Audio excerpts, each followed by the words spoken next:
super readers. I am so excited about this week's topic. I don't know if you could tell from the earlier post today, but the topic of this week is fairy tales. I chose this topic for this week because what movie came out Friday?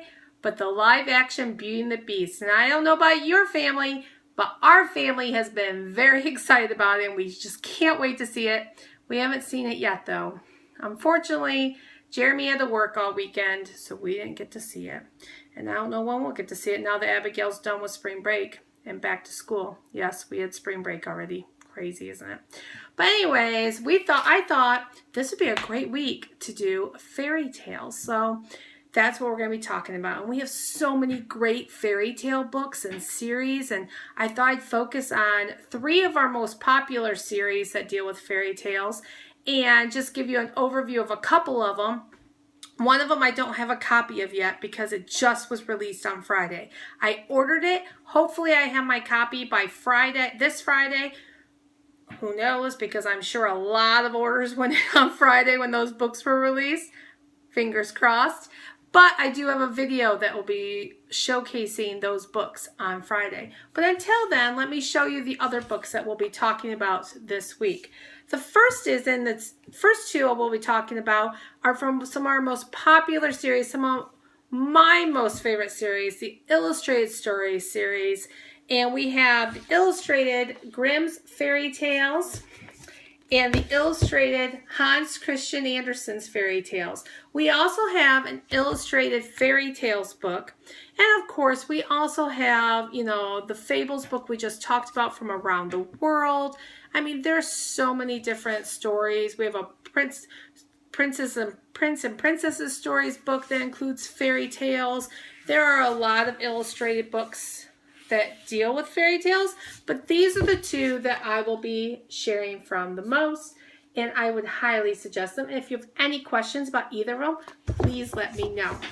The other series that's very popular and very new, it's only just been coming out, the newest one, I believe just came out in January, is this one here, The Peek Inside a Fairy Tale, Beauty and the Beast. How fitting is that? We also have Cinderella, and we have Little Red Riding Hood. All of them are excellent books. And just so you know, I will be doing the Storytime Live with some of this book on Wednesday. I can't remember off the top of my head right now. I am so sorry. But you'll catch on. I think it is Thursday. I will be doing Storytime Live on this, and I will let you know on that time later once I find out what time Abigail's soccer practice is on that day. So very, very nice. All of these Peek Inside books are so much fun.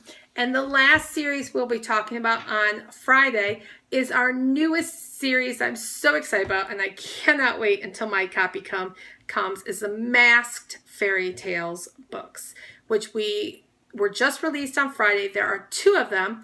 We have Little Red Riding Hood and we have Goldilocks and the 3 Bears, and they are so cute. They have 2 masks in each book.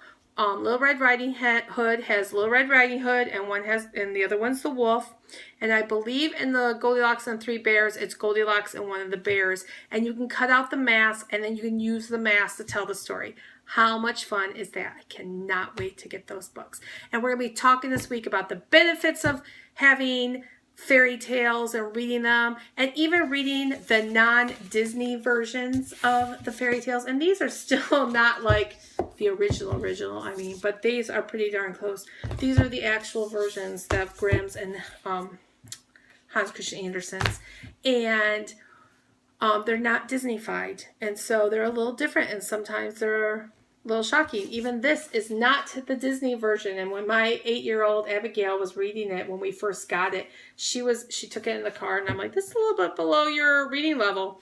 But she read it and she was like, this is not like the movie, Mom. And that really bugs her when the books aren't like the movie.